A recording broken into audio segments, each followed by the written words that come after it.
second of 3 workshops with our guest, Fabrizio Lelli. Many of you were here last week, and we have a workshop obviously today and our final workshop tomorrow on scholarly families of Sephardic origin, early Renaissance Italy. I do want to say a little bit about the co-sponsorships of this event. This is sponsored by the Viterbi program in Mediterranean Jewish Studies, made possible by Andrew Viterbi and his family, and sponsored by the UCLA Center for Jewish Studies. We have a number of co-sponsors, institutional at UCLA, but also beyond, Department of Italian, our Department of History, our Center for Medieval and Renaissance Studies, and the Italian Cultural Institute. And I'm very pleased today to welcome Massimo Sarti from the Italian Cultural Institute, who's here to my left, who will introduce our speaker and say a few words about the Institute here in Westwood. So without further ado, Massimo, the floor is yours. Thank you. Thank you so much. Thank you. My name is Massimo Sarti, and I'm the director of the Italian Cultural Institute. Thank you all for this opportunity for asking me to introduce Professor Lelli and to give me this opportunity to say a few words about the Italian Cultural Institute. Some of you are familiar. Let's speak up a little bit, Massimo. We can't hear you. Okay, yeah. No, maybe I can. So the Italian Cultural Institute is very close. I mean, it's located in Westwood, Hillgard Avenue. We are one of the 5 cultural agencies established by the Italian government in order to promote Italian culture and Italian language. The other cultural agencies are New York, Washington, San Francisco, Chicago, and in LA. So, as I said, we promote Italian culture, Italian language, and we organize cultural events. I have brought these brochures for you that are on the desk, and so you can learn our events for till the end of July. So, and I just briefly like to invite you to 2 of our upcoming events. The first one will be the 29th of May. It is an event about theater, and we are going to have a performance with director and actor Massimiliano Flori, who will present a show based on the futurism. So if you are interested, you have all the information in this brochure, and you can email us and say, I want to come, and we'll be very happy. Then I'd like to mention just another event. The 12th of June, we are going to inaugurate an exhibition about an Italian architect and designer. The name is Vico Magistretti. So it will be another, for us, important event, and I will be very, very happy to see you, and you are invited. But now, I mean, we are here for a different reason, and so I would like to introduce Fabrizio Lelli. I know that some of you have already seen participate in the other conference, but so Fabrizio Lelli is Associate Professor of Hebrew Language and Literature at the University of Salento, Lecce. His research focused mainly on the philosophical and mystical literature of late medieval and early modern Italian Jewish authors, and on the intellectual relations between the Jewish and Christian scholars in the Italian Renaissance. He has published extensively on the cultural relations between southern Italian Jewish communities and the Balkans. In the past few years, he has launched a project aimed to preserve the memory of the Jewish refugees in the United Nations transit camps, which were operative in southern Italy after the Second World War. Today's lecture is dedicated to the Halfan family and their cultural legacy. It is dedicated to the migration of the family from southern Italy to the Venetian area in the 16th century, and its influence on Renaissance Jewish and non-Jewish culture, analyzed through their marriage policies, the major changes in their intellectual research, and their writings. So please help me welcome Fabrizio. So, thank you very much, and again, good morning, everybody. I'm very pleased to be here for the second part, the second episode of this series of lectures. I hope you hear me. If you don't, you want me to speak in the microphone, it's okay. Can you hear me in the back rows? Yeah. Okay. Yeah? Okay. Okay, that's fine. So, last week, I'm sorry if I'm going to deal with some of the points that we already touched upon last week in our previous talk. Last week we dealt with some family histories of Sephardi scholars who happened to live in southern Italy between the end of the 14th and the 15th century. I brought you today this map because this is what most people think about migrations from the Iberian Peninsula to the Ottoman Empire. There was a major process of migration from Spain, and here I stress the word Spain, not Portugal, because migrations from Portugal had a totally different itinerary. But let's talk about Spain, just about Spain. So Jewish individuals and entire communities were living in Spain, and sometimes to Italy, sometimes straight to the Ottoman Empire. They were settling into this new world for them, where they created new communities and new communitarian lives and so on and so forth. But this is a very, I would say, very common map of the migration attitudes of Jews from Spain to the Ottoman Empire. But what we are going to discuss today is somehow following what we've been discussing last week. I mean, what we discussed last week is a different kind of migration. Is, as Massimo was correctly pointing out, is a migration from these two areas, this southern area to this northern area. The southern area is the area of Puglia, which we saw last week, meaning the Adriatic region, the easternmost Adriatic region in the Italian peninsula, to the northernmost Italian region to the east, which is the Venetian area. You might be familiar with Venice and the Venetian area. Last week, we dealt with some people whom we will find again, we will meet again today. We already mentioned the name of Abraham de Balmes the Younger, not to be confused with his grandson, his grandfather, Abraham de Balmes the Elder, and then I will tell you more about his grandfather. You may remember that we've seen his, I think I have it here, his medical license, which is a unique document. It was issued in Naples in 1492. Then we spoke a little bit about this Calonimus, Ben David Calonimus, whom we will be mentioning often during the present day talk.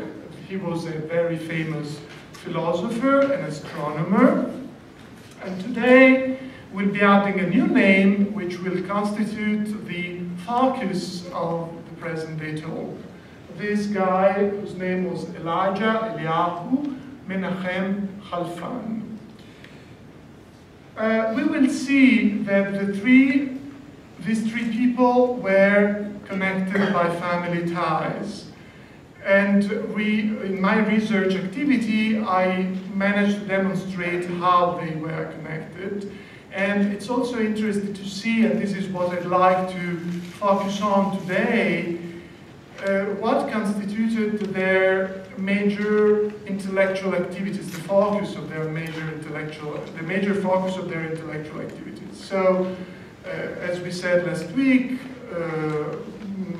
as in the case of Abraham de Balmes or Calonimus Ben David, these people were physicians, medical doctors, and we will see that Eliyahu Menachem Halfan was also a very important physician, a doctor, who was mostly active in Venice. They were, the two first people were philosophers, they were astronomers, and he was a philosopher and astronomer as well. And we may add that they were also knowledgeable in mystical literature. We don't know enough about David Kalonymus Ben David Kalonymus' activity in the field of mystical literature, but we will see later on what were the main interests of Avraham de Balmes in the Kabbalistic realm. And Halfan, of course, will interest us because he's mostly known as a Kabbalist. Okay, we will try to focus on their activities, and I will try to concentrate on the mutual relationships between the three people and the connections between them and the surrounding societies, both Jewish and non-Jewish, okay? So, this is something that we've seen last week. This was a manuscript, an astronomical manuscript produced by Kalonymus Ben David Kalonymus. He was, as I think I've already told last week, Kalonymus was part of a very high standard intellectual group of philosophers or thinkers who were deeply interested in Aristotle and the legacy, the Aristotelian legacy through the Hebrew medieval translations mostly produced in Provence, in southern France. And I wish to recall to your attention that Kalonymus was a member of a family who originally came from southern France into Italy. So his ancestors, the first Kalonymus, who had come to Naples under the invitation, upon the invitation of the kings of Naples in the 14th century, the Kalonymus family had gone to Naples to be translators, interpreters of Aristotelian works, mostly. And so this means that in the family tradition, they had this attitude to work and rework, to elaborate upon the Aristotelian tradition. And what interests me is that at a certain point, this, since, as we said last time, since working on Aristotle became so popular in the humanist environment, in the non-Jewish environment, Jews who happened to be part of this intellectual environment helped Christians understand the non-Jewish Aristotle according to the Hebrew Aristotelian tradition. And this is what Kalonymus was doing, and his family was doing in Venice particularly. So here I brought you just an example of an edition, an Aristotelian edition, which was very popular at the end of the 16th and the beginning of the 17th century. But the first really important Aristotelian editions covering almost all of the Aristotelian corpus were printed in Venice, and the most important authors who took part in this major project, these major initiatives, were Jewish, okay? And Avraham de Balmes and Kalonymus Ben David Kalonymus were two of the most important partners in this major activity. We have said last week that, and I'm sorry to repeat so many things, but it's important for what I'm going to say. I think that most of the families getting to southern Italy at the end of the 14th and in early 15th century came from Catalonia and from southern France. But together with this migration, with this major migration of Sephardi scholars, there is a minor wave of scholars that came into southern Italy from northern Italy already in the 15th century, in the early 15th century, And in this case, they were Ashkenazi. So this is very poorly studied, because generally people believe, scholars believe, that southern Italian Jews were almost all Sephardic or Italian, or fortunately in the last few decades, some scholars started dealing with the Romanian Jews living in southern Italy.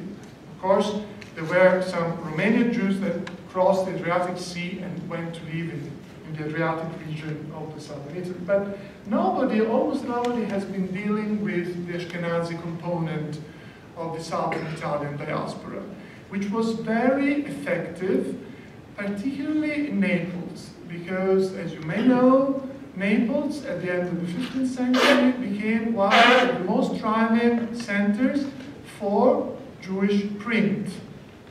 And most of the printers, most of the Jewish printers came from Germany, okay, were Ashkenazi Jews. They came from Germany, they found a very flourishing market in Naples, and opened up new printing houses, publishing houses in Naples, okay?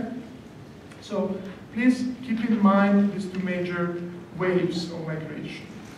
Again, I wish to point out a second time that the families that we have just mentioned, the Balmes family from Catalonia, the Calonimus family from Provence, and now we will see the Halfan family. They came from northern France, and we will talk about that a little bit later on. They were mostly living in the 15th century, they were mostly living in this triangle of cities, Naples, Bari, and Lecce, okay? They lived in Naples, because Naples, of course, was the capital city of the kingdom. And I wish to recall to your attention that both David Calonimus, the father of Calonimus ben David, and Abraham the Balmes, the elder, the grandfather of the other Abraham the Balmes, were appointed royal physicians by King Ferrante of Aragon in mid-15th century. So they had a very prominent role at court in Naples. And due to their importance, significant role, they received lots of privileges, meaning, for instance, that they were exempt from taxation, and they could wear very fancy garments that generally Jewish communities could not wear in the period. And of course, they had lots of distinctive signs which showed their conspicuous social significance. They had a lot of properties in Puglia, in the Adriatic region, and we have lots of documents from the archives, from the local archives, showing how much they were dealing with those properties, and what they were buying, what they were selling, what they were renting, and it gives you an impression of very, very well-established, very well-to-do families that all of a sudden, out of the blue, were obliged to leave because, as I told you last time, starting from the beginning of the 16th century, Jews were expelled from southern Italy. Where did they go? They mostly went to the Ottoman Empire or to Venice. Why to Venice? Because they had already experienced the good tolerance, the tolerance that the Venetian Republic had shown towards Jews in the past. Why? Because, as you may know, the Republic of Venice, the territories of the Republic of Venice extended not only on the mainland, but of course on many sea colonies, and the kings of Naples actually let the Venetians pay a sort of lease to use the coast cities on the Adriatic coast, okay, as their strongholds for trading businesses. So Jewish people living in southern Italy who wanted to meet the Venetians could do so if they lived on the coast. And since, as I've told you last time, most of these Jewish families were also involved in trading businesses, they had, sooner or later, they had to deal with the Venetians, okay? And they knew that working with the Venetians was good, was very good, was very favorable to them. Because, as I told you last time, the Venetians gave them a lot of privileges. The only condition was, as I told you again, that Jews should not live in the capital city of the Venetian Republic, that is in Venice. So Jews were not allowed to live in Venice, but they could live anywhere else in their state. So that's one of the reasons that pushed many Jews from southern Italy to move north to Venice. So again, we have these major waves of migration into southern Italy, and then now we have to deal, before eventually dealing with our Halfan family, we have to deal with another important wave of migration into northern Italy this time. That was a wave of migration of Jews from France. Jews from France, from northern France, belonged to communities that were different from communities in southern France. Southern, generally speaking, although it's not really clear, but generally speaking, Jewish communities settled in southern France were mostly Sephardic, whereas communities who had settled in northern France since the early Middle Ages were mostly Ashkenazi. And they were more related to Germany and to the Rhine Valley. They had an Ashkenazi rite, and at a certain moment, they were expelled from France. The infamous date of expulsion of the northern French Jews is 1394. In 1394, all Jews living in northern France were obliged to leave. Where did they go? They either went to southern France or to Savoy, the region where the blue arrow starts from, Savoy, and then they crossed the Alps. They arrived into Piedmont, in Italy, present-day Italy, and then they moved eastward towards Venice. And they settled in the Venetian area again, especially in the city of Treviso, which is very close to Venice. In Treviso, they founded a very powerful community which coexisted for a very long time with other Ashkenazi communities of Jews coming from Germany. So you may understand that the situation of Jews in northern Italy in the 15th century is very complicated. Because you don't have only Italian Jews, meaning Jews originally coming from Rome, okay? The ancient Italian diaspora. You have Sephardi Jews coming from Catalonia and southern France, especially in southern Italy, and Ashkenazi Jews coming both from Germany and from northern France, who settled in the Venetian area. I'm sorry to give you all these details, but I hope it's going to be clear. And of course, if you have questions, I hope you have questions. It is very important to see what was going on in northern Italy from the viewpoint of Ashkenazi institutions, the institutions of learning. The Ashkenazi Jews were very well organized, probably more organized, better organized than the Sephardi Jews from the point of view of learning. They immediately on their arrival, they created yeshivot. And one of the most famous yeshiva in northern Italy was the one founded in Padua in the 15th century, whose leading figure was a rabbi of German origin whose name was Judah Mintz. We know a lot about this yeshiva activity. And what I'm very interested in is that students who attended the yeshiva of Judah Mintz were not only Ashkenazi Jews, but came from all over the Mediterranean region to attend this famous yeshiva. And we have an evidence, we have a trace of this phenomenon in this very important chronicle written by Elijah Kapsali, who was a Jew from Crete. He was Romanian. And both his father and grandfather had attended the yeshiva in Padua.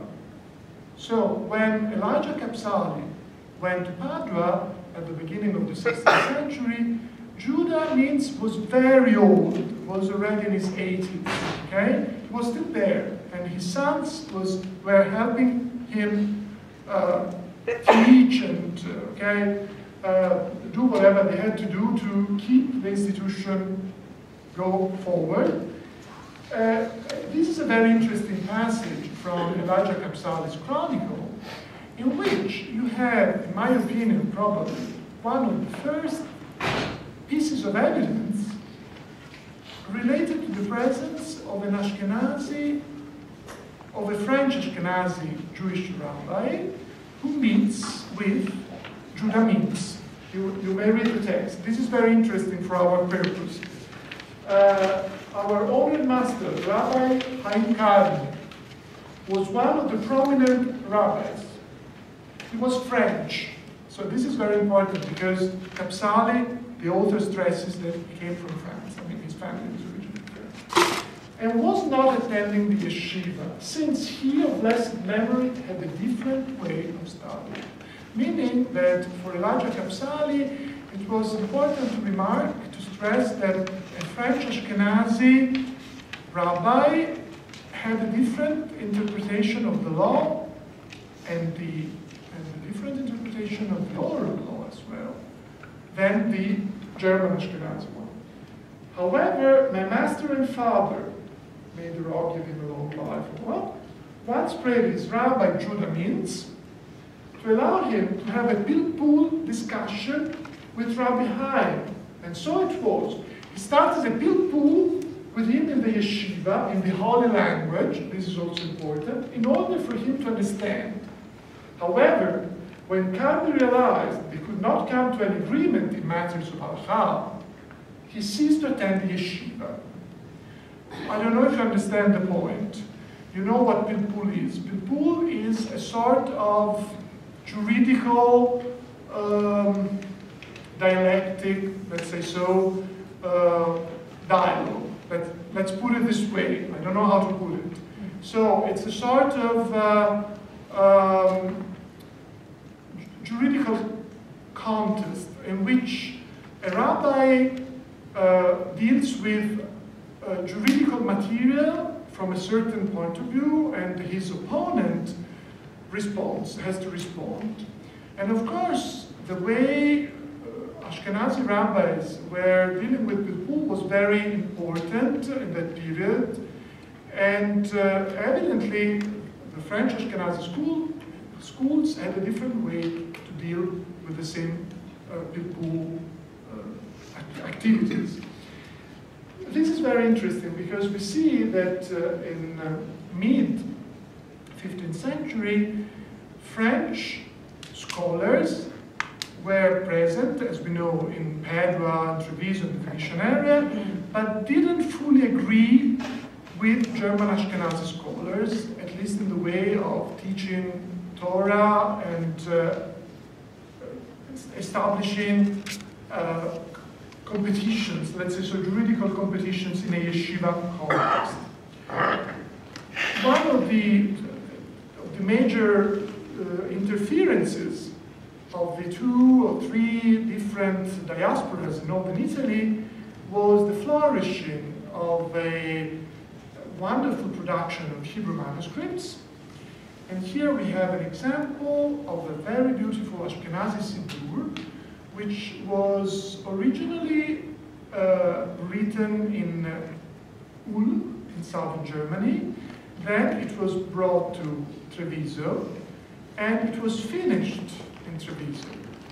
And the reason why I'm interested in this Siddur is not only its beautiful illumination program, which is absolutely magnificent. Now, as you see, it's kept in the Palatin Library in Parma, but the fact that we have an ownership note in this Siddur that says that in 311, according to the Jewish date, which is 1551,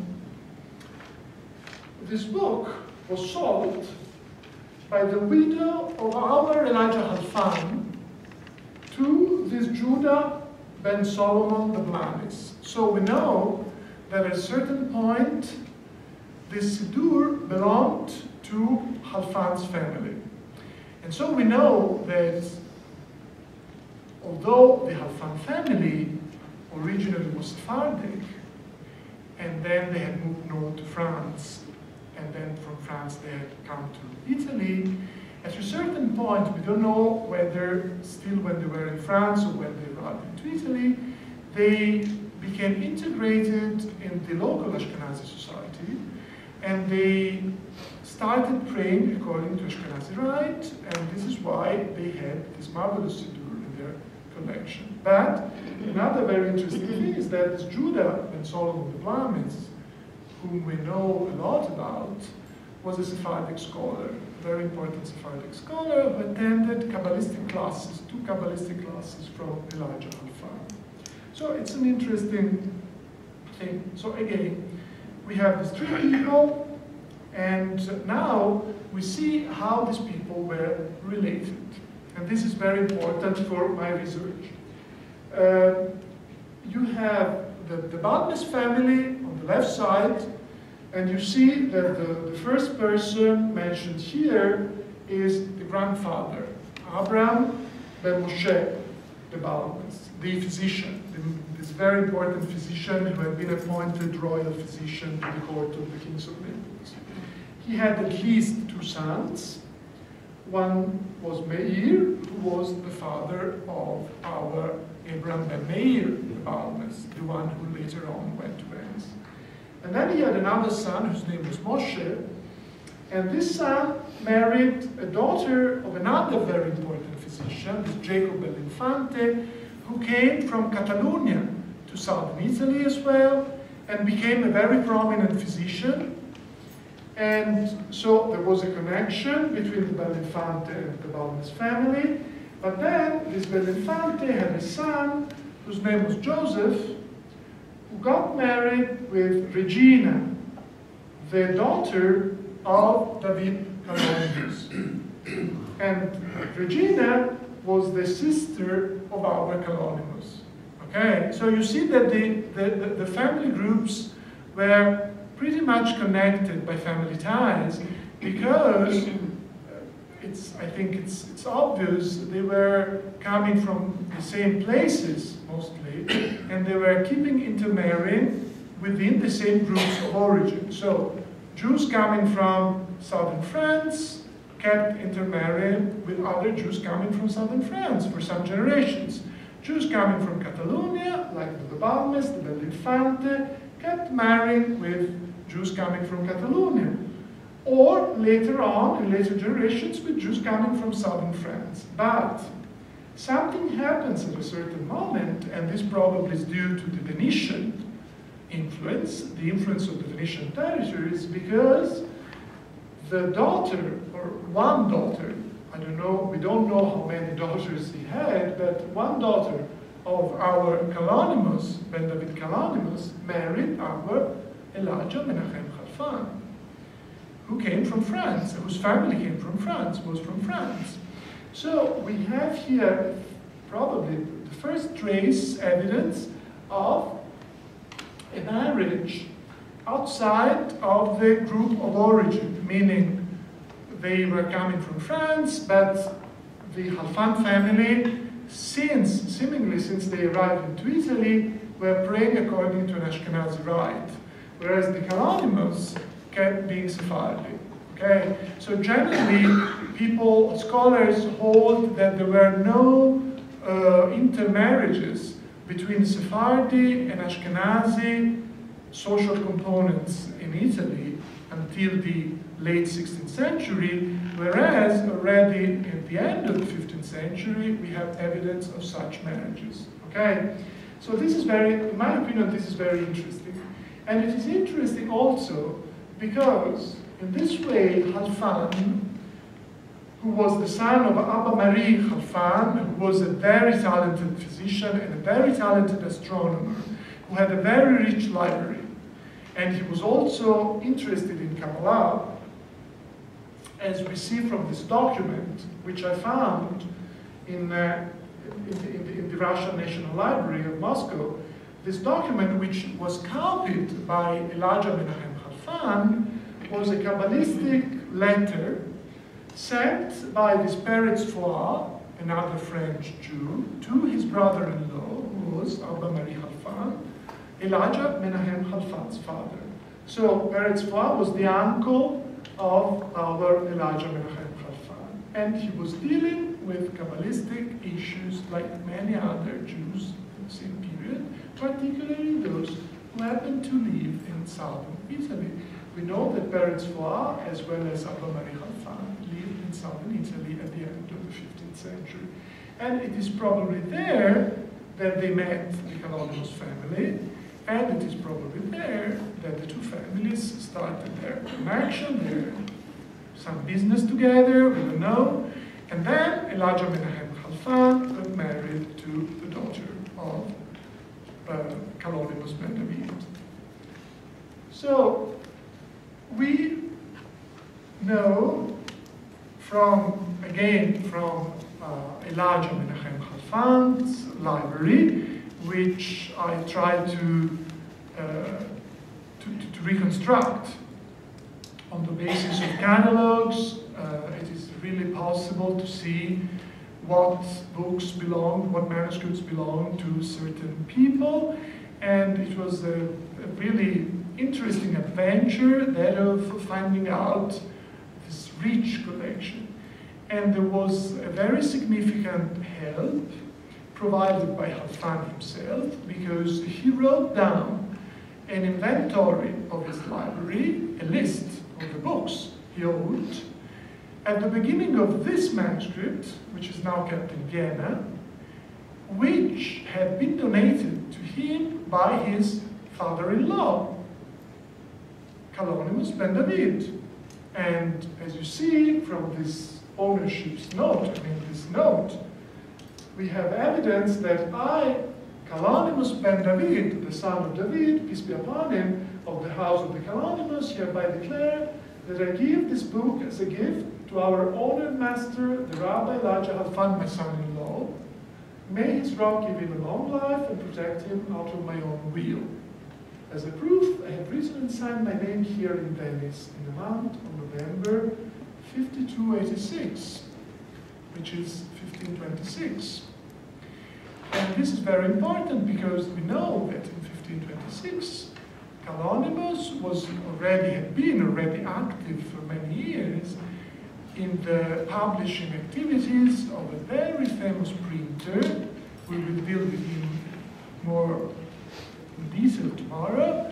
A very famous printer, a Christian printer, Daniel Bomberg, who was the responsible, one of the most important responsibles for the printing of the Kraut Gedolot edition, of the Talmud edition, and still nowadays you may know that all the Talmud paging is based on the edition made available by Bomberg and edited by a pool of Venetian rabbis, among whom Kalonimos ben David was one of the leading figures. So here in 1526 we have an example of what was going on in Venice. And remember that Jews in 1526 were already allowed to live in Venice, but they were obliged to live in the ghetto. You may remember that the word ghetto comes from the Venetian dialect, probably, and the ghetto as a separate neighborhood for Jews was established in Venice in 1516. So it was 10 years before this ownership synod was written in Venice. Okay? So we may say that these scholars coming from both southern Italy and France through southern Italy were the first generation of Jews settled in the Venetian ghetto. Okay? So it's very interesting for the history of Judaism because it was a very important generation because it was the generation that helped the publishing houses in Venice to print one of the most important chapters, one of the most important series of books, of Hebrew books, which were circulated all over Europe and the Mediterranean areas in the 16th century, throughout the 16th century. So why Elijah Menachem Halfan is important to us? Elijah Menachem Halfan is important to us for many reasons. You might be familiar with the major debate following the decision made by King Henry VIII to divorce from Catherine of Aragon. You may know that at a certain point, since he didn't find support from the church, of course, the church didn't want him to divorce for several reasons. He decided to ask for the support of significant rabbis, Jewish rabbis. And since there were no rabbis in England, because Jews had been expelled from England in the previous centuries, the only thing for him to do was to address Italian rabbis. And so he asked, through his ambassador in Venice, to provide him with names of significant rabbis from the Italian area, and who was the most significant rabbi who supported the divorce of Henry VIII, our Elijah Halfan, who wrote entire treatises on the problem of the levy rate and how the situation of Henry VIII should be dealt with according to the levy rate, to the issue of the levy rate, according to the biblical tradition, according to the rabbinic tradition, and so on and so forth. And this is very interesting because you have here a very significant case of a strange alliance between a Christian king and a Jewish rabbi from a different country on a juridical matter, which was so strange in a Christian perspective, but of course was so important to Henry VIII and would become such an important element of modern history because this is the beginning of the separation of the Church of England from the Church of Rome, and you know. So it's interesting that the beginning of this story starts in Venice, or has a very interesting branch in Venice, and it's related to our Halfan. And then Halfan was involved in another major issue, which this time was also relevant to Christianity, though in a less significant, on a less significant scale. This major issue for Jewish history was about a Messiah, a messianic figure. Elijah Halfan, like most of his Venetian contemporaneous Jews, was thoroughly believing in the advent of the Messiah. This was a very important element of Jewish history, which was so popular had been popular from the end of the 15th century through the whole 16th century. Jews were expecting their Messiah, waiting for their Messiah to reveal, to come. And Christians were asking Jews when the Jewish Messiah would come, because they were waiting for the second coming of the Messiah, the Christian Messiah. So they were working together, Jews and Christians, to establish a possible date for the coming of the Messiah. And this was very popular, this calculation of the Messianic times were very popular in Venice. So Elijah Halfan was involved in the case of a very important Messianic figure whom you might know of, whose name was Shlomo Molcho. He was a Portuguese convert. I mean, his family had been obliged to convert to Christianity in the 15th century in Portugal. And then at a certain time, since this guy had met with another Messianic figure who came probably from Africa, we don't know exactly where from, but he met with this figure in Portugal, so he decided that he should go back to Judaism, and so he converted to Judaism, back to Judaism, and he left Portugal, because of course he couldn't stay any longer in Portugal, and he decided to travel to Greece, and then to Rome. He met the Pope in Rome, because all messiahs had to meet the Pope at a certain moment of their career, and he met with the Pope received him he was very kind to him, and so on and so forth, and then this Messiah went to Venice and started sending letters that were circulated all around the Jewish communities of Italy. And who was the responsible for circulating his letters?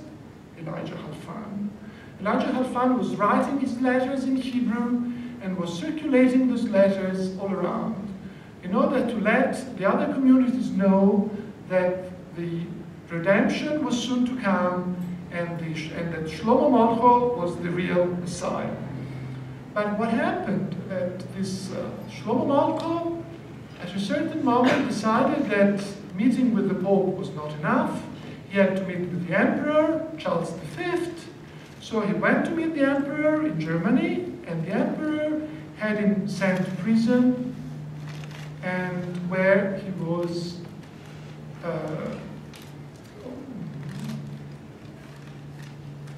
he was obliged to reveal that, of course, he had been a Christian before going back to Judaism, so he was handed down to the Inquisition, and he was executed on a stake in Mantua in 1532. And immediately after this execution, Elijah Halfan, at the beginning of the 15th century, decided to work on this Kabbalistic text, which is a marvelous parchment, and which is still kept in the Laurentiana Library in Florence.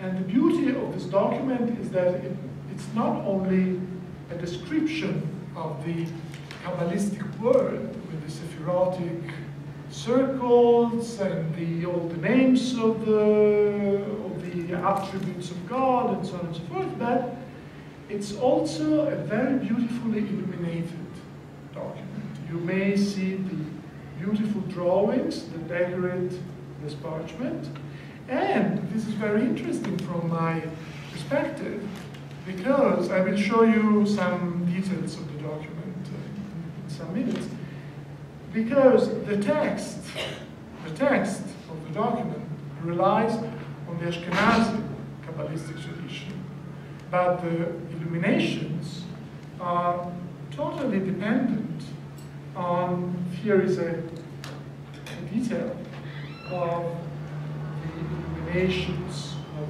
this parchment.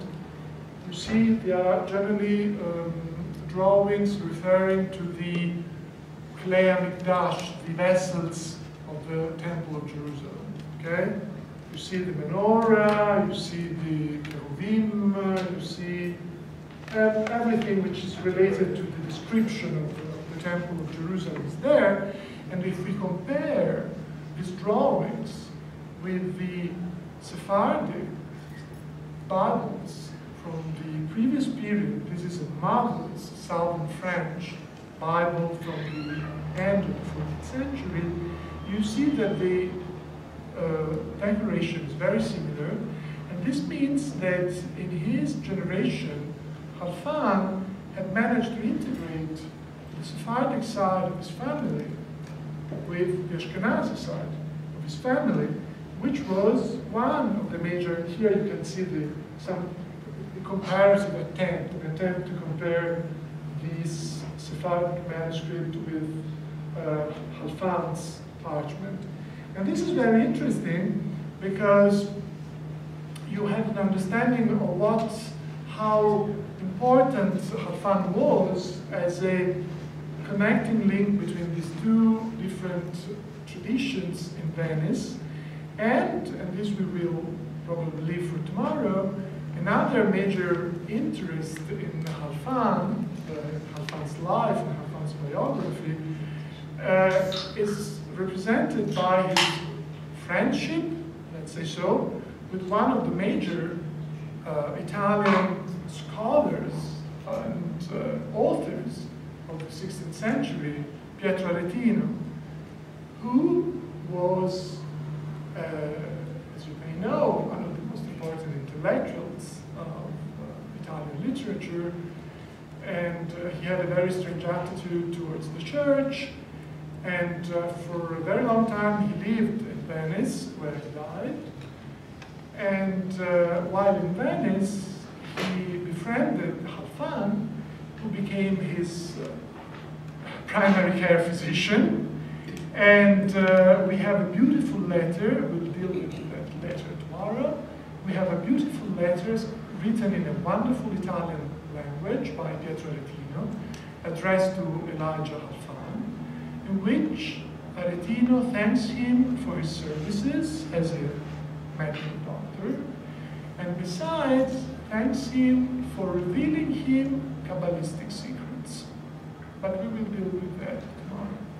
So, for the time being, you have an idea, though a very probably confused one, of what happened in the Venetian area in the first half of the 16th century, where Ashkenazi Jews, both from France and Germany, and Sephardic Jews coming from southern Italy, and Ashkenazi Jews coming from southern Italy, met, intermarried, and created a new Jewish culture, which became the new, modern, the early modern Jewish Italian culture, which became popular throughout the 16th century, and thanks to the printing activities of the Venetian publishers.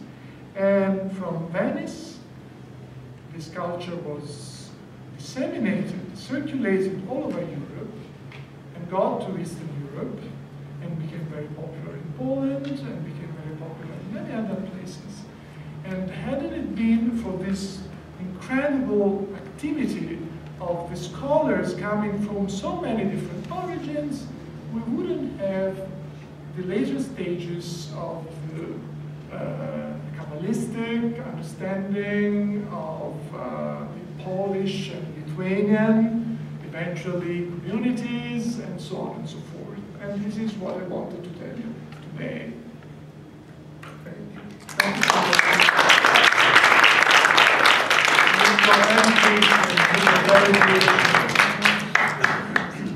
Thank you so much, Fabrizio. I think that, for your affiliated lecture, full of details, and I'm sure that I see I'm ready with the questions. Yeah, we can open the Q&A session. We will do, I'm sorry to interrupt, we will do like last time. We will pick up like 2 or 3 questions at a time, and I will try to answer all of them, and then we'll go and keep going. Yeah. So speak into the microphone, Fabrizio. It's a little hard to hear. Thank you. Yeah, just speak into the okay. So, can you tell us what language these people spoke? I mean, agreed to the already at easy. But what did they talk to each other? They come from 5 or 6 different places. So what did they talk? Wasn't he? yeah, that's very important. That's a very important issue, very important topic, and I will deal with that. And also, just repeat the questions too, because we can't always. Oh, sorry. Thank you. Arnie asked what languages these people were talking to communicate because of course they were coming from so many different places of the diaspora, that of course they had to have a lingua franca, a common language to communicate. And he's arguing probably they were not speaking Hebrew as a lingua franca, as a common language. Yeah, sure. You told us that Elijah Halfan was the Talmud scholar that Henry VIII consulted. There is a Talmud that was owned by I think Westminster Abbey, which was acquired by the Lunza Foundation about 10 years ago in exchange for the plans of Westminster Abbey. You're presumably familiar with the story. It's a very dramatic story.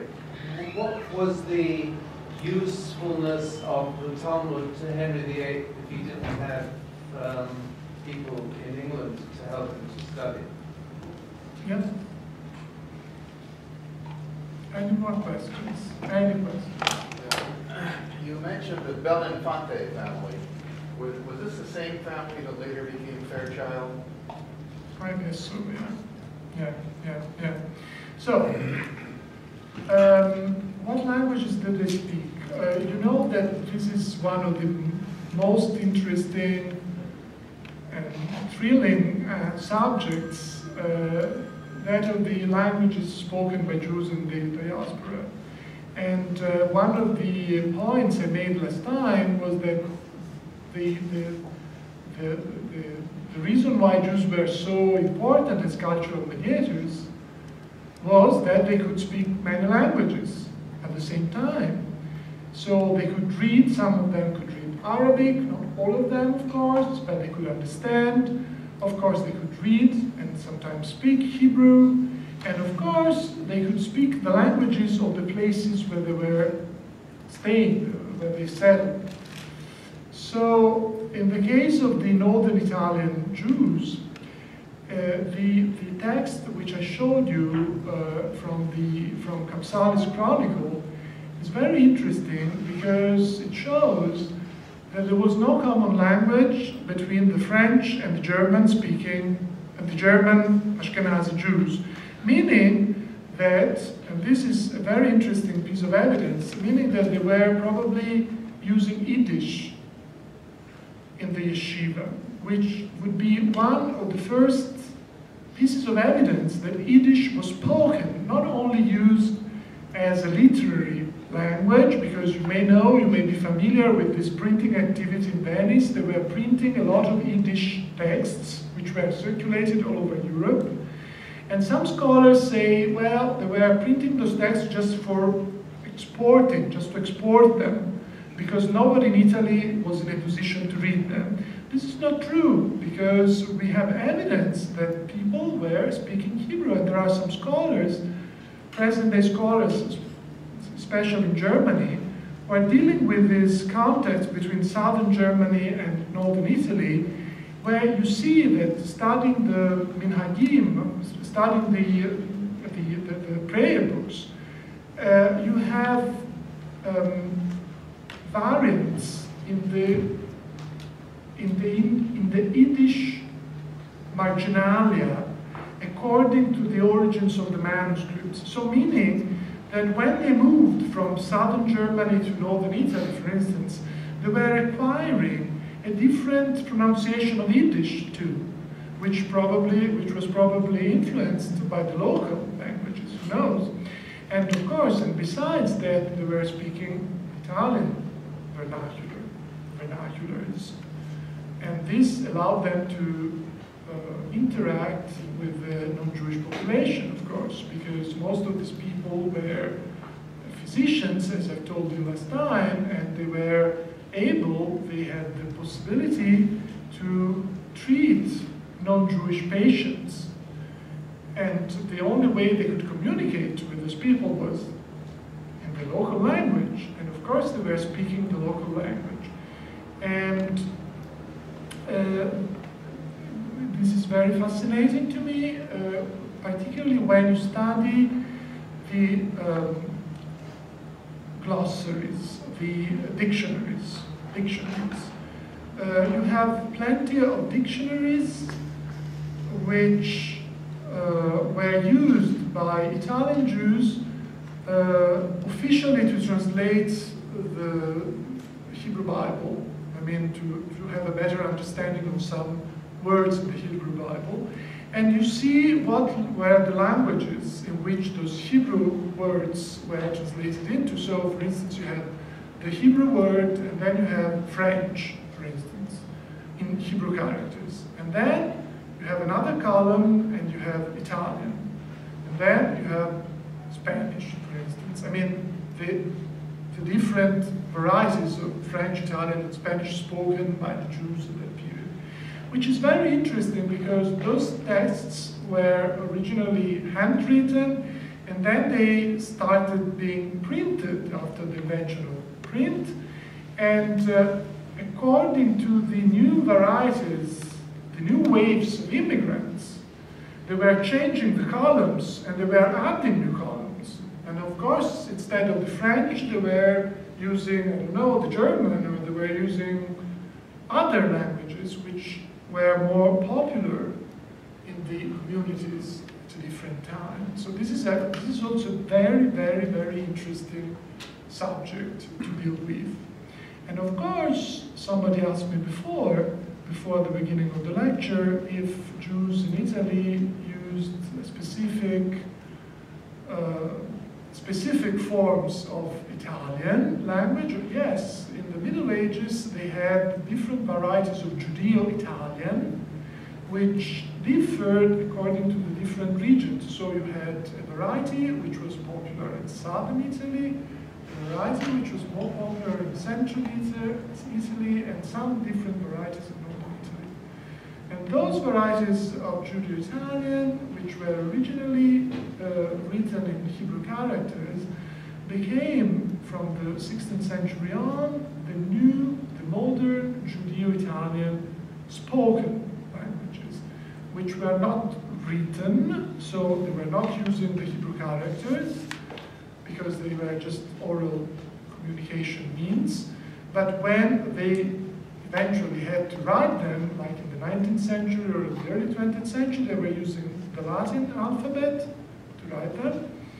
And this is also a very interesting subject of research, because there were as many varieties of Judeo-Italians as the number of communities, of Jewish communities that populated Italy. So you had a variety from Mantua, a variety from Ferrara, a variety from Venice, a variety from Florence. And there were kind of different varieties. Yeah. So the Talmud, why was he interested in the Talmud? I mean, at a certain moment, Henry VIII seemingly was interested in anything. And you might remember that Henry VIII was very cultured in the Bible, and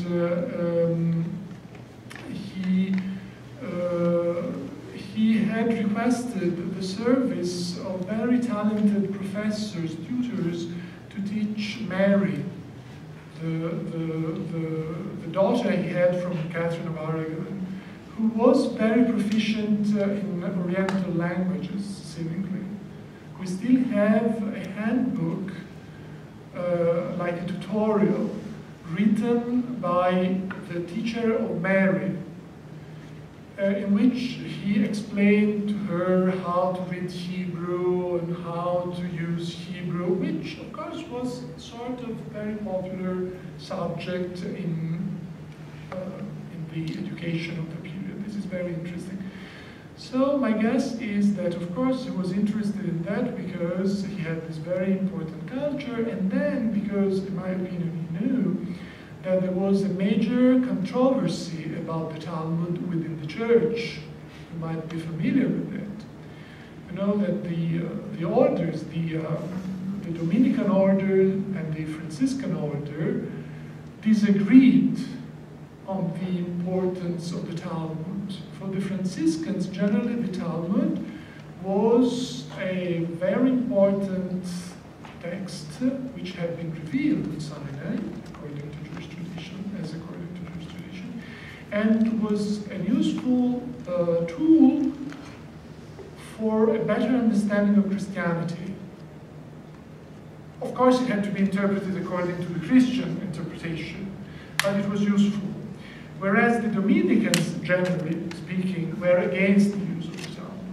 And at the very end, you may remember that there was a major issue, and at the mid of the 16th century, in the mid-16th century, the Talmud was, the Pope ordered that all copies of the Talmud were burned at a certain moment. But that was very strange if you think that just a few years before, in Venice, Daniel Bomberg had printed the Talmud, and he was a Christian printer. And so many Christian authors didn't want the Talmud to be burned because they were relying on the Talmud as a major source for Christian, for better understanding Christianity. So I think this case was very interesting because it shows how deeply involved Henry VIII was in contemporary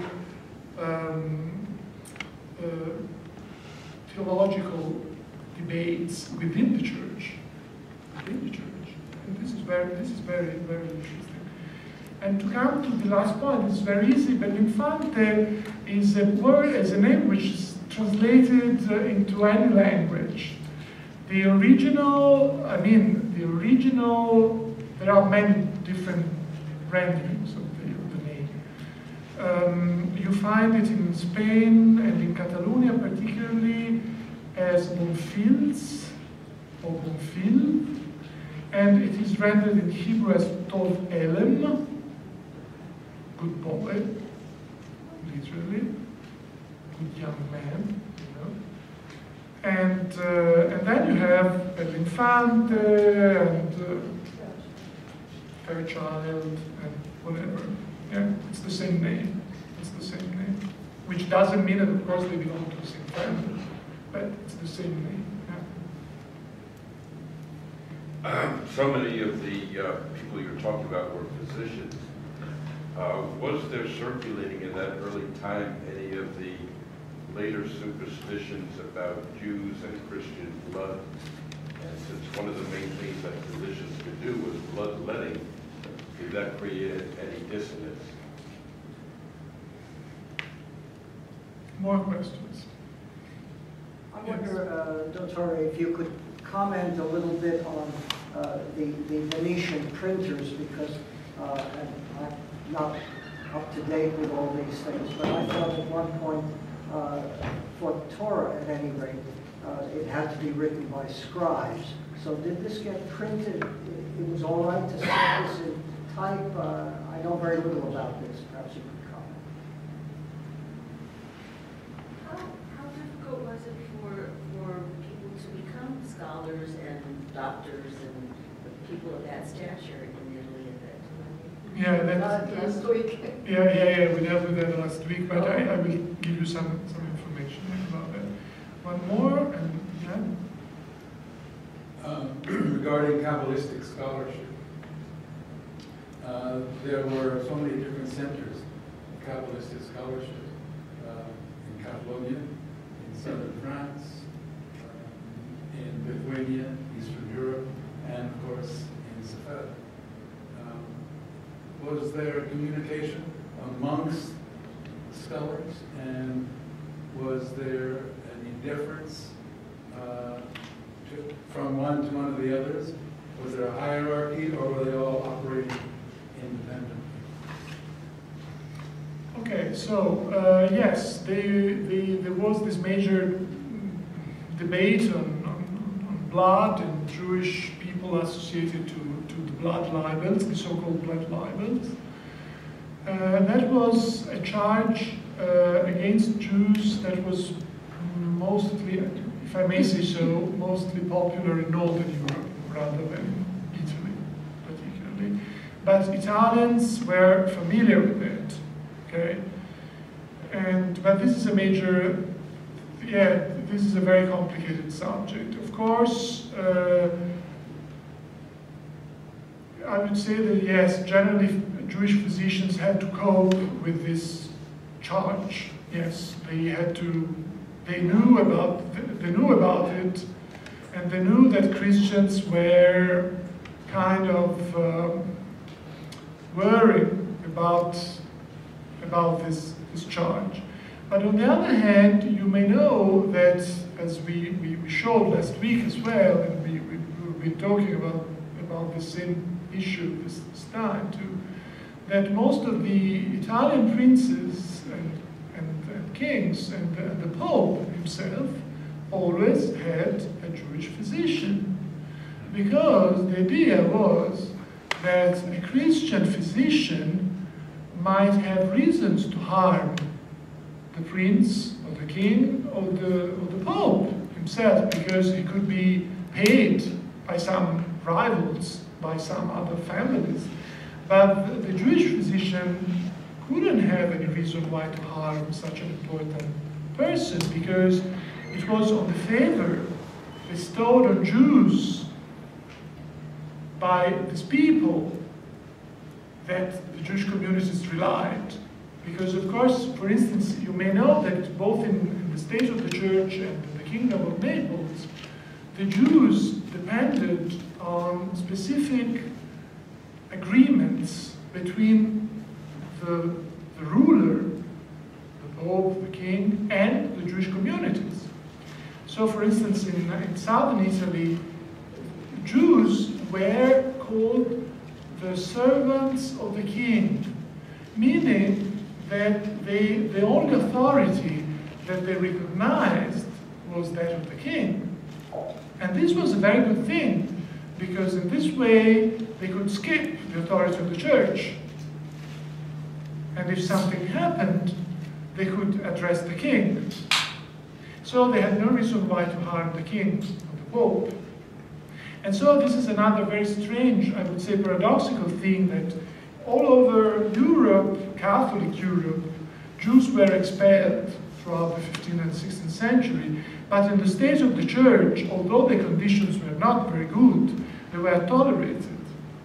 And one of the major places, havens for Sephardic Jews, was actually Rome and Ancona, and the city of Ancona, which belonged to the state of the church, where Jews were welcomed until a certain moment, and many things changed, but until a certain moment they were favorably welcomed. So, this is very, it's an important thing to deal with.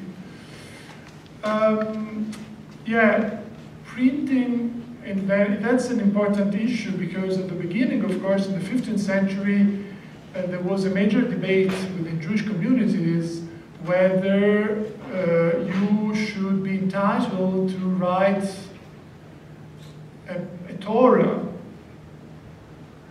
without resorting to a scribe. Because, of course, according to the tradition, it has to be a scribe under certain conditions, and it has to be on parchment, and it has to be using a certain ink, and so on and so forth. But they immediately, there was an immediately, how to say, counter effect, because Jews understood that by resorting to print, they could better circulate Torah knowledge. And so they decided to be favorable to print, and as a matter of fact, we have many introductions to the first Torah printed editions, in which they say that it is God that wants Torah to be circulated. And by the use of the print, Torah will be circulated to the end of the world, to the end of the known world. And as a matter of fact, it's very interesting, because at the same time, you may remember that it was the period of the major discoveries. It's the discovery of the New World. It's the discovery of, already in the mid-15th century, had the circumnavigation of Africa by the Portuguese. So they were discovering new routes to India, and so on and so forth. And so Jews were saying, as we are discovering new ways to reach to faraway places by the invention of print, we may circulate our Torah to these very distant places. And so they the print became very popular, and actually starting from Germany, where, you know, Gutenberg's Bible was assumedly the first dated printed book, you immediately have a production of Hebrew printed books. At the beginning, they're not Bibles. There are commentaries, there are other stuff, but you immediately have a very strong response by Jews to the printing industry, and it is not by chance, as I was telling you before, that the most important families of Jewish printers who came into Italy came from Germany. So if you are familiar with the Soncino, you might pronounce it Soncino, name, they originally came from Speyer in Germany, and they were called Aus Speyer, and then they settled in northern Italy in the city called Soncino, near Cremona, and they became known as Soncino, and then they went to Naples, to other places, to Venice, and then they ended up in Constantinople. So they originally came from Germany. And the last question was about the Kabbalistic divergences. Yes, of course, that's a very complicated question, because of course every area has its own variety of Kabbalistic texts. And the interest from my point of view, I'm very much interested in Kabbalah and in the circulation of Kabbalah in the Italian peninsula in the early modern period. Italy is a very interesting case, because being that you had so many Jewish communities coming from so many places, you had so many varieties of Kabbalah in Italy. And the interest is that Italians always were interested in Kabbalah, although they were seeing it as a sort of philosophical, deep philosophical knowledge. It's a strange thing. Generally, Kabbalah was said to be born to counteract the effect of Maimonidean philosophy, but in Italy it was the other way around. I mean, there was a possibility to read Maimonides and the Jewish philosophy of the Middle Ages in a Kabbalistic way, according to Kabbalistic reading. So it's interesting to see how in the generation of Halfan, you have a big shift to Sephardic Kabbalah, which was not popular at all in Italy before the end of the 15th century. The Italian Kabbalists knew about Sephardic Kabbalah, of course, because it was very important, but they knew it through other sources, intermediate sources. They had some filters, and it was not the original Spanish Kabbalah. Whereas, starting from the period immediately following the expulsion from Spain, you had many Spanish Kabbalists who came to Italy and brought the original Kabbalistic stuff. And for instance, in Halfan's speculation, you find many traces of this Sephardic material which was introduced into Italy from the beginning of the 16th century. Yeah. Yes. Short question regarding family. Sorry to go back to that. No, no. How could it help him to seek the knowledge or interpretation of the rabbi in Italy to kind of maneuver a divorce? Was it legal for him to do that? More questions. I'm sorry, I didn't answer your question because I spoke about that last time. I mean, those people very quickly, the Jewish physicians and scholarly people generally got prepared within their families. So it was some kind of knowledge that was handed down from father to son and so on and so forth. Because of course it was kind of difficult to take exams outside, I mean in a Christian environment, but in Italy Jews were allowed to take exams. They could not attend, but they could take exams, final exams, the finals. So they could go for finals, and if they managed to take the exams, they could go on, proceed on, and they could get a diploma and everything. So there was this kind of possibility which was open only to people who already had a tradition in the family, and that's more or less it. Okay, so. You said that Naples couldn't keep that document because they couldn't match the auction price. Which was the auction price? Oh, I really don't know. I know from my colleagues in Naples that it was not very high considering the quality of the document, but I really don't know. I really don't know. I should ask them. But I don't know how it was. I guess it was relatively high. I don't know. More questions? Just slightly housekeeping. On a lot of these books, manuscripts, there's a statement that I gave this book, and I mostly gave this book, and I signed it. Is that a property issue to prove that it wasn't stolen, that it was things like it was? Yeah. It was very important actually because they were stealing all sorts of things.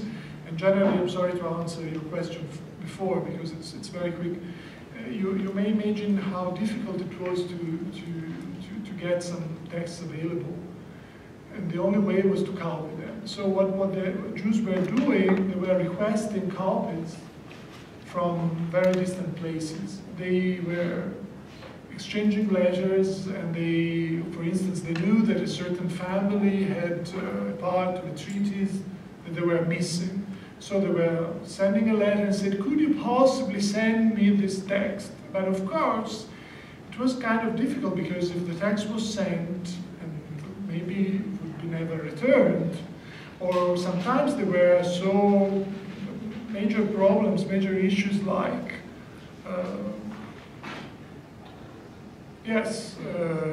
pirates, if it was shipped by sea, or anything may happen, fires, wars, So people were very careful about circulating their materials, so sometimes they were asking people to copy from them and then send a copy. Sometimes it was difficult because it took a very long time to send a copy, so it's something that, yeah. And so they were generally noting when they got hold of some text, they were just writing down, it belongs to me.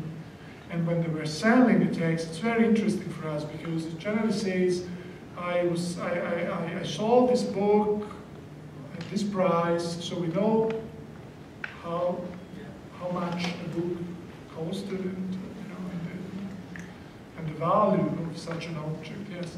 So one more question. I don't know if you have some more questions. Yes. Is there any repository in Italy of a place to go research Sephardic names? Yes, there are on the internet. I'm pretty much sure that you find many things like that. There are many freelance scholars that deal with that, and scholars or not really scholars who deal with names and family names. You can do that. Yes. You said that one of these physicians wrote a list of the books that he had in his library. Halfan, yeah. Approximately how many would you say they were, and how diverse were they? More questions? Okay, so to go back to the divorce, again, it's difficult for us to understand the extent to which Henry VIII was interested in the rabbinic, also in the rabbinic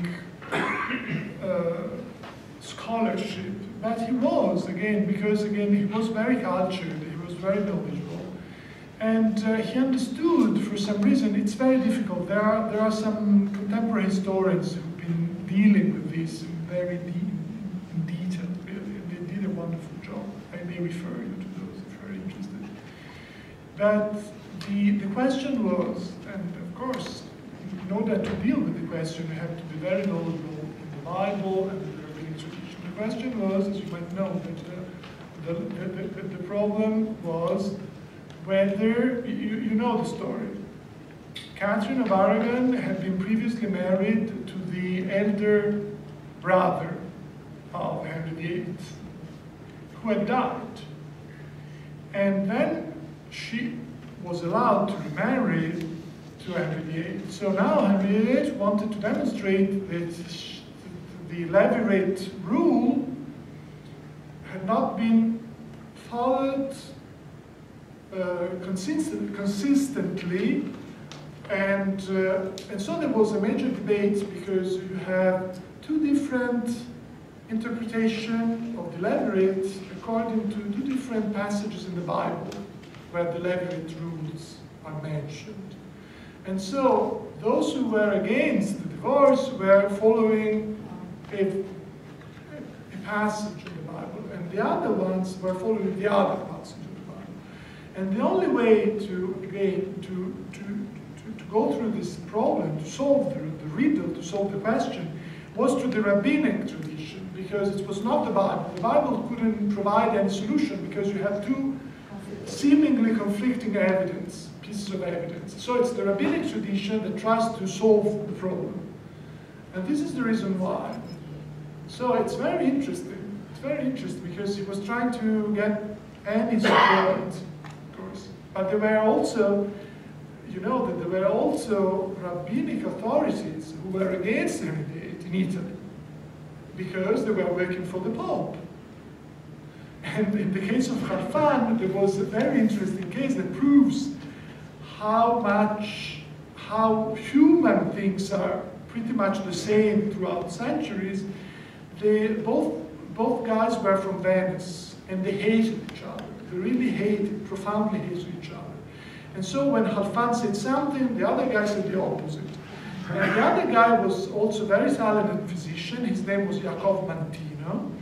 He also took part in the major process of the major initiative of the Aristotelian translations. Actually, his translations are probably the best translations into Latin from Hebrew that were carried out in the Renaissance. And this Jacob Mantino was against Shlomo Moltke because Halfan was pro-Shlomo Moltke, was against Henry VIII because Halfan was pro-Henry VIII. But then, the other reason why he was so against Halfan was that Mantino was the physician of the Pope. And of course, he couldn't say something against the Pope's will. And so he was doing his utmost to demonstrate that on a rabbinic basis, Henry VIII was wrong. And it was incredible. There was a major conflict between these two important brothers in Italy. Yes. And The list of books and yeah, verses. there were many of them. I recently published an article in which I was trying to track, to reconstruct the original size of the library, and because sometimes they are mentioned very carefully. I mean, they are very well described. He gives the title, and he gives even he says whether there were printed editions or manuscripts. He gives a lot of details. Sometimes he just says it's Kabbalistic treatise, so we don't know what it is about. But it's like 70, 80 items, which for the period is a really very high number of books, most of which were printed books. This is very interesting because already in the third decade of the 16th century, you have evidence of a major circulation of print, particularly in Venice, of course. So most of his medical texts were printed handbooks.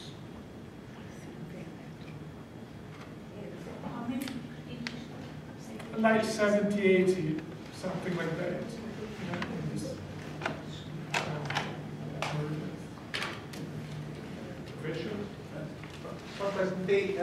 The Bomberg Talmud has the Tosafot.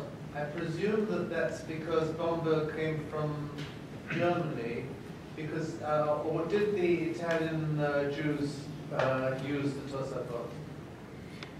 The Tosafot were mostly used by the French, and this was one of the major issues of debate between the French and the German French and the German Jews.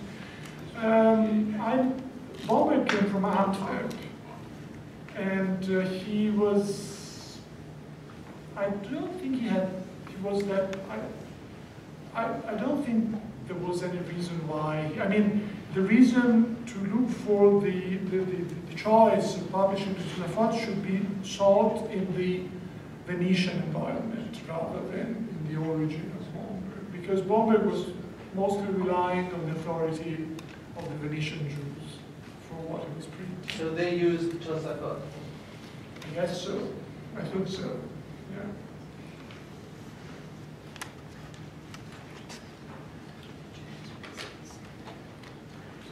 More questions?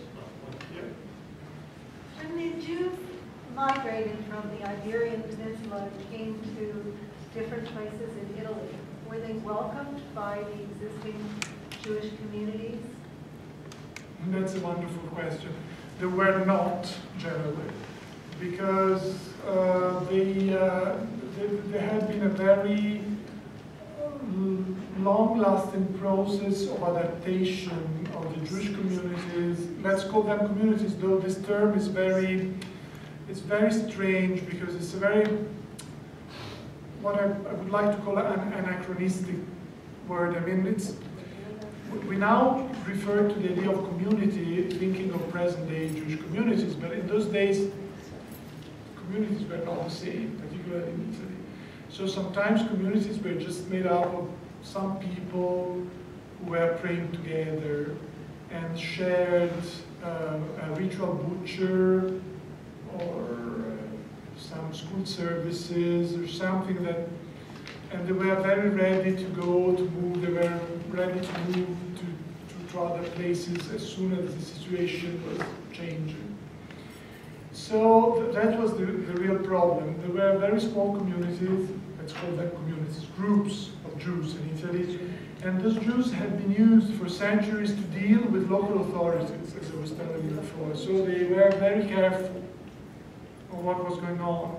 And the idea of receiving such a major number of Jews from another country, importing different habits, different traditions, and changing the local traditions was not really an easy thing to accept. And this is the reason why, for instance, at the very beginning of this process of migration, for instance, in Florence and in other central Italian cities, there was a major reaction against Spanish Jews. It's terrible, because they were keeping saying, if you have been expelled from Spain, you deserved it. It's really what you deserve. Because you sinned against God, and this is evident from what you've been writing in the last few centuries, and they were very conflictual, I would like to say. They didn't like them at all. But then, of course, throughout the time, the Sephardi Jews became so numerous that they had to accept them, and they started intermarrying. Although at the beginning it was very rare to find intermarriage between Italian Jewish families and Sephardi Jewish families. You had intermarriages between Italian, very wealthy Jewish families, like banking families, and Ashkenazi banking families. This is what happened in Venice, for instance, in the Venetian area. Because, of course, they belong to both, they both belong to the upper classes, somehow. They were sharing a very important wealth. But the Sephardi, at the beginning, the Sephardi were not very well, they were not kept in very high esteem by the Italians. And then, on the contrary, it was the other way around, because from a certain time on, starting from the mid-16th century, you have places like Livorno at the end of the 16th century, or Venice at the end of the 16th century, where the Sephardi community is so relevant and is so wealthy that everybody would like to be Sephardic. But in those days, the Sephardi were not allowing anybody to intermarry with them. And so, for instance, in Livorno, you had for centuries this idea that they were born from the pure Sephardic tradition. And they had nothing to do with the surrounding communities. And they had their reason why, because as you may know, Livorno never had a ghetto, but the condition was that the Jews living in Livorno had to be originally Sephardi. And this is the reason why they didn't accept any other Jew but Iberian Sephardi Jews. So this is very strange. You made the point that the Portuguese Jews just are those groups, and how different were they? Yeah, generally, very briefly, Portuguese were living from Portugal, and so they were living from the Atlantic Ocean, from the coast, from the Atlantic Ocean, and so they were mostly going to Morocco, and then through Northern Africa, they were going to the Ottoman Empire. But some of them managed to leave through Sicily. They got to Sicily, and then from Sicily they managed to get through to the Ottoman Empire via Corfu, for instance. We have evidence of ships, Portuguese ship going to the Ottoman Empire from that came from Sicily through Corfu to the empire. Yeah. And they went also to the Netherlands. Yes, of course, but this is later. This is a different story. However, it's a complicated. How many years later? Well, this is something that started in the 16th century already, and it mostly depended from the political alliances or the political territories that belong to the Iberian lands, to the kings of both Spain and mostly Spain. And it's a complicated stuff. I mean, most of those were converts who later converted, and then some people managed to reach the Netherlands being converts, and then they converted to Judaism, back to Judaism. It's really difficult. It's a totally different story. Of course, we have many Jews coming into Italy that came from the Netherlands after being Christians. So they were Portuguese, going to the Netherlands, and then coming to Italy at the end of the 16th or the 17th century. You might have mentioned, and I didn't hear, but the Inquisition did not come yet in Portugal, and many Spaniards have taken refuge in Spain. And so when Netherlands opened their gates, they gave themselves up as Portuguese rather than Spaniards. Dutch people didn't know much difference between Portuguese and Spanish. Yeah. That's also, that's true. Yeah. Okay. So, thank you.